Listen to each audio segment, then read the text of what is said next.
Hello everyone, मैं doctor Nilima. आज इस वीडियो में बात करूंगी परीक्षण निर्माण के सिद्धांतों की।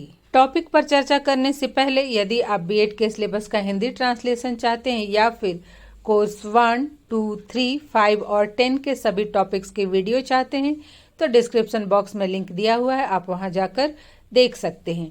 इसके अतिरिक्त भी मेथड पेपर के कॉमन टॉपिक्स के वीडियो, हिस्ट्री मेथड के टॉपिक्स के video, micro teaching, teaching skills, lesson plan कैसे बनाते हैं, प्रैक्टिकल एग्जाम की तैयारी कैसे करते हैं, एग्जाम में किस तरह से आंसर लिखते हैं इत्यादि से संबंधित वीडियो देखने के लिए डिस्क्रिप्शन बॉक्स में प्लेलिस्ट में जाकर लिंक प्राप्त कर सकते हैं। तो आइए शुरुआत करते हैं। परीक्षण निर्माण के सिद्धांत अर्थात परीक्षाओं के लिए, टेस्ट लेने के लिए जो भी क्वेश्चन बनाए जाते हैं वो कुछ सिद्धांतों पर आधारित होते हैं और मानकों का भी पालन किया जाता है, चाहे वो स्कूल में ली जाने वाली परीक्षाएं हो या फिर वो कोई कॉम्पिटिटिव एग्जाम्स हो। सबके निर्माण के लिए कुछ नियम बनाए गए हैं, उसी को फॉलो करते हुए, उन सिद्धांतों को ध्यान में रखते हुए तब फिर प्रश्न पत्रों का निर्माण किया जाता है, परीक्षण का निर्माण किया जाता है। सबसे पहला उद्देश्य है नंबर 1, उद्देश्यों का निर्धारण। कोई भी समाज जो शिक्षा की व्यवस्था करता है तो कुछ उद्देश्यों को निर्धारित करके ही करता है। जैसे कि आपने पढ़ा ही है कि शिक्षा के कितने सारे उद्देश्य होते हैं।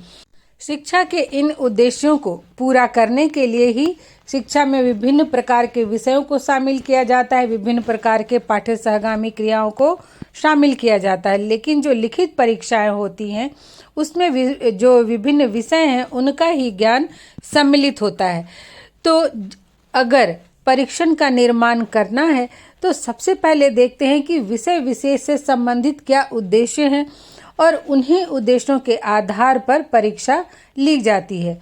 तो इसलिए कोई भी परीक्षक या शिक्षक यदि परीक्षण का निर्माण करते हैं तो सबसे पहले विशिष्ट उद्देश्य का निर्धारण कर लेना चाहिए कि किन उद्देश्यों की प्राप्ति हुई है या नहीं हुई है।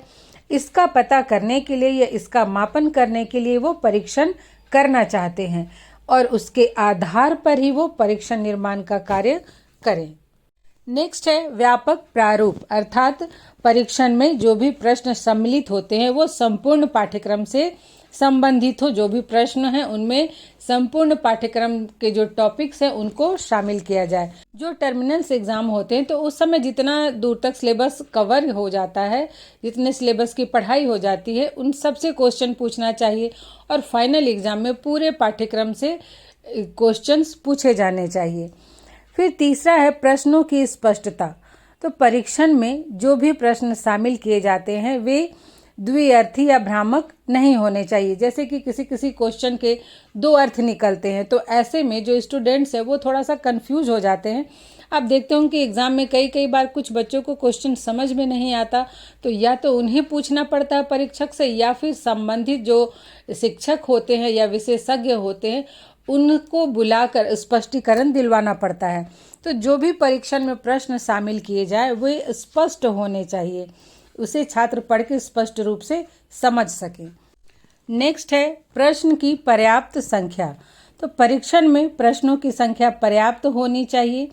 जैसे कि मान लीजिए यदि जो उच्च शिक्षा में होता है कि 5 क्वेश्चंस करने हैं तो उसमें 10 रहे तो और छात्रों के सामने ऑप्शन रहता है कि हाँ उन्हें कितने क्वेश्चन करने हैं। लेकिन अगर मान लीजिए 5 क्वेश्चन करने और 6 ही दिया जाए तब तो वैसे में अगर छात्रों को नहीं आता है एक क्वेश्चन एक्स्ट्रा तो उनके लिए थोड़ी दिक्कत हो जाएगी। और जब भी क्वेश्चन तैयार किए जाते हैं परीक्षण के लिए, जो मानकीकृत परीक्षण होते हैं उसमें परीक्षण तैयार किए जाते हैं तो उसे पहले प्रशासित करके देखा जाता है। तो उस समय में क्वेश्चन की संख्या लगभग दुगनी होनी चाहिए, जिससे कि उस प्रशासन के बाद जो भी प्रश्न है वो कुछ क्वेश्चन ऐसा है कि जो कठिनाई स्तर जिसकी बहुत ज़्यादा है तो वैसे क्वेश्चनों को हटा दिया जा सके।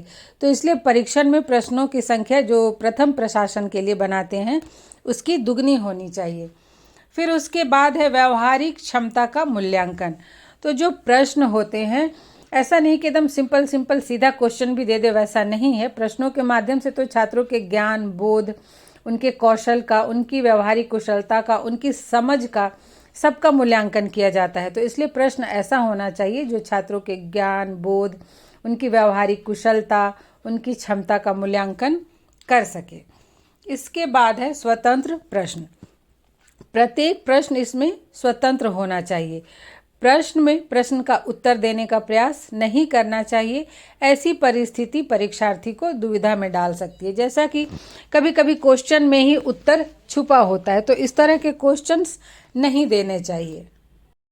नेक्स्ट है सरल सुबोध भाषा।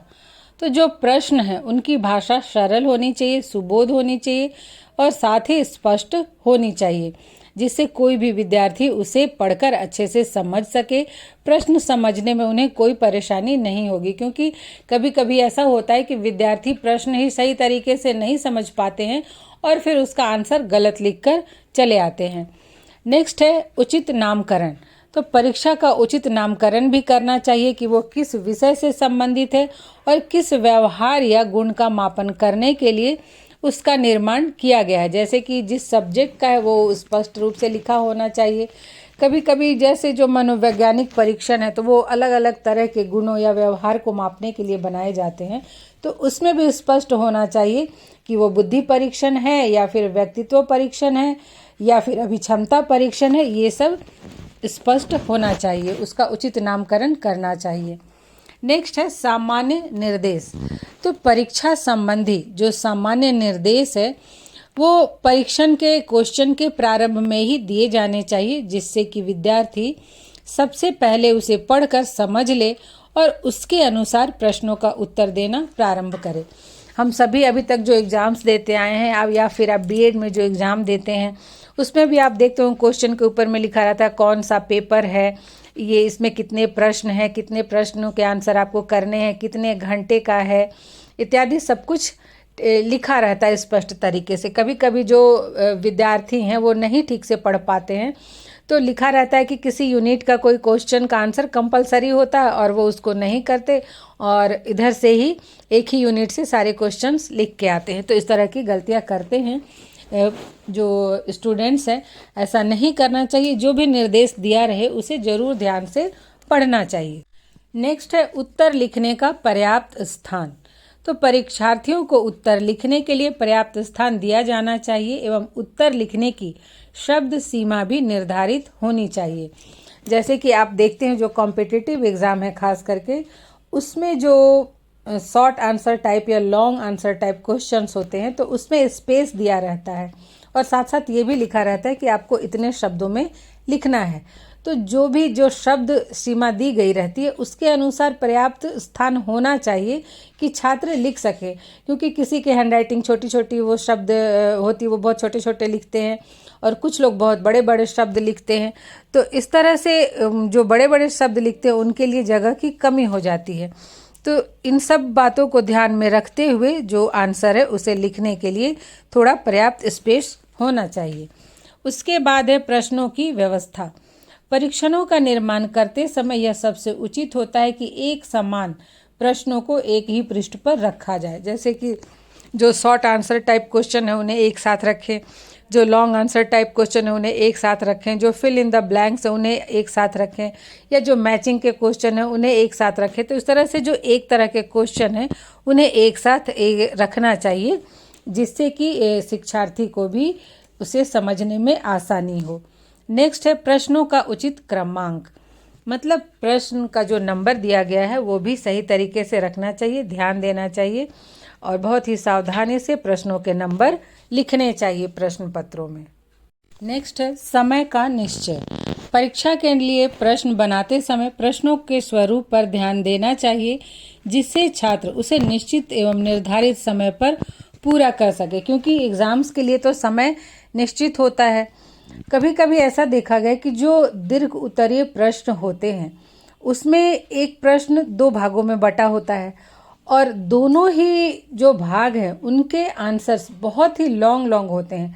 तो वैसे में स्टूडेंट को एक ही क्वेश्चन का आंसर लिखने में 1.5 घंटे का समय लग जाता है और वो बाकी के फिर 4 क्वेश्चन के आंसर्स नहीं कर पाता। जैसे कि एक उदाहरण आप मान लीजिए कि जो कोर्स 2 है उसका क्वेश्चन पूछा जाए कि शिक्षा से आप क्या समझते हैं, इसके उद्देश्य एवं कारकों का वर्णन करें। तो उद्देश्य ही अपने आप में इतना लॉन्ग है, व्यक्तिगत उद्देश्य, सामाजिक उद्देश्य और राष्ट्रीय उद्देश्य, और फिर उसके बाद कारक। तो ये बहुत ही लॉन्ग आंसर है।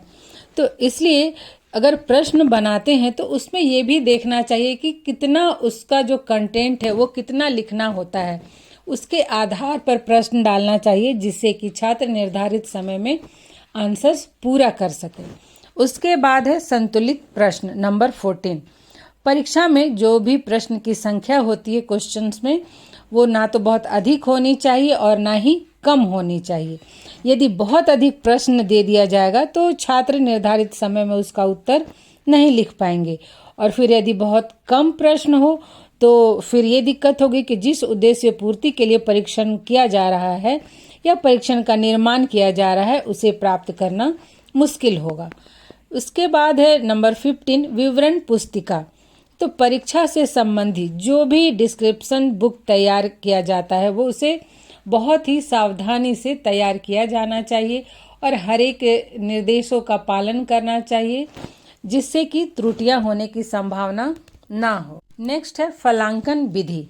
तो जब भी परीक्षण तैयार किया जाता है उसी समय से उसकी फलांकन विधि को भी निश्चित कर लेना चाहिए, उसका वैज्ञानिक ढंग से मानकीकरण कर लेना चाहिए। जैसे कि कोई भी एग्ज़ाम होता है तो फिर उसे मान लीजिए रिटेन एग्ज़ाम हुआ तो उसके कॉपी चेक किए जाते हैं, तो कैसे चेक किया जाएगा, कितना मार्क्स दिया जाएगा। या फिर ऑब्जेक्टिव टाइप एग्ज़ाम है जो कॉम्पिटिटिव एग्ज़ाम है, तो उसमें भी उसके रिजल्ट, उसके स्कोरिंग की का जो मेथड है उससे पहले से उसे निश्चित कर लेना चाहिए। उसके बाद है नंबर 17 विश्वसनीयता एवं वैधता।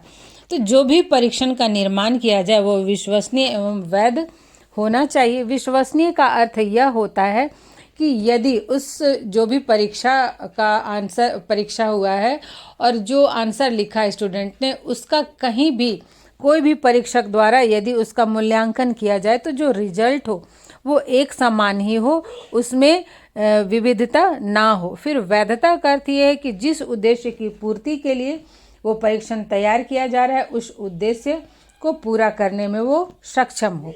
और अंत में है मानक नॉर्म्स। तो किसी भी वैज्ञानिक परीक्षण का अपना निश्चित नॉर्म होता है।